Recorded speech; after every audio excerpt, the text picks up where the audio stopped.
ভারতের তামিলনাড়ুতে অভিনেতা ও রাজনীতিবিদ থালাপাতি বিজয়ের প্রচার সমাবেশে পদদলিত হয়ে প্রাণ হারিয়েছেন অন্তত ৩৯ জন। আহত হয়েছেন শতাধিক। নিহতদের মধ্যে নারী ও শিশু রয়েছেন। শনিবার কারুর জেলায় এই দুর্ঘটনা ঘটে। প্রত্যক্ষদর্শীরা জানান, ৭ ঘন্টা দেরিতে বিজয় মঞ্চে আসলে নিয়ন্ত্রণের বাইরে চলে যায় হাজারো মানুষের ভিড়। মুহূর্তেই প্রচার সমাবেশ রূপ নেয় মৃত্যুর মিছিলে। আহত প্রায় ৫০০ মানুষকে হাসপাতালে নেওয়া হয়েছে। একই পরিবারে একাধিকজন নিহত ও আহত হওয়ার ঘটনায় শোকের ছায়া নেমে এসেছে পুরো রাজ্যে।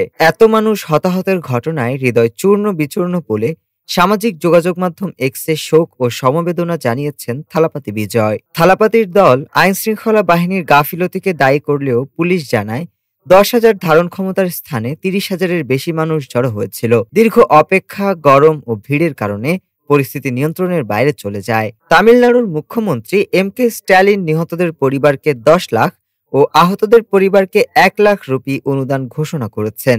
রাষ্ট্রপতি দ্রৌপদী মুর্মু, প্রধানমন্ত্রী নরেন্দ্র মোদী ও বিভিন্ন রাজনৈতিক নেতারা গভীর শোক প্রকাশ করেছেন। এ ঘটনায় থালাপাতির পরবর্তী সমাবেশগুলোতে প্রভাব পড়বে বলে আশঙ্কা করা হচ্ছে। ডেস্ক রিপোর্ট, আজ বার্তা।